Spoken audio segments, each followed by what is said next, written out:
In 1974, Chris Dilford, a British guitarist, stole $50 out of his mom's purse to buy an advertisement in a local guitar shop to advertise for members who wanted to join a band. After posting in a bit of waiting, he linked up with the only person who responded, Glenn Tilbrook, and from thereafter the two formed a band. The two began writing music together and later added Jewel Holland, a keyboard player. After many incarnations of the name, the band settled on the name Squeeze and released their self-titled album Squeeze and began touring.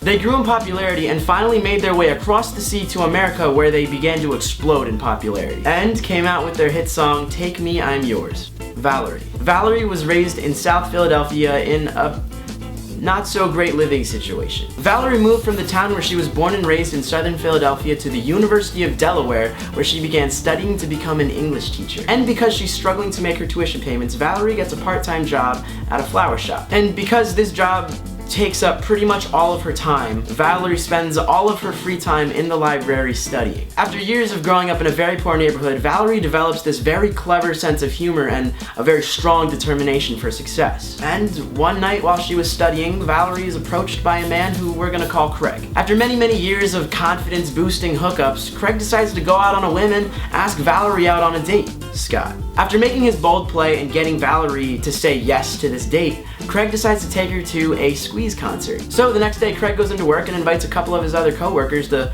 bring their dates and come with him. And this is where we meet Scott.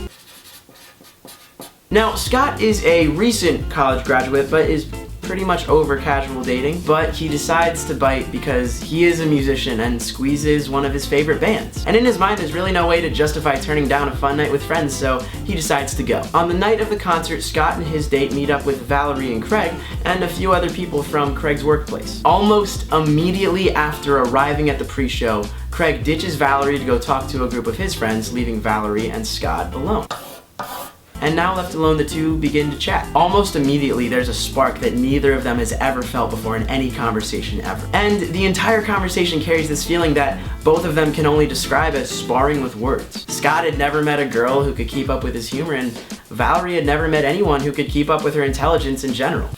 The show begins and the group reconvenes. Exactly 45 minutes into the concert, the band plays their hit song, Take Me, I'm Yours, where in the chorus they say, Take me, I'm yours. During one of these choruses, Valerie looks Scott directly in the eyes and mouths Take Me, I'm Yours along with the band. And in this instant, Scott knows that this is the woman that he's gonna marry. After the show, Scott isn't really sure if he should ask Craig for her number because he doesn't wanna, violate the bro code. But during a stroke of pure courage, gets her number from Craig the next day at work and gives her a call. The two meet up, end up dating for several years, and get married. And after a year of marriage, they decide that it's time to have a child. So 9 months later, they name their firstborn Jonah.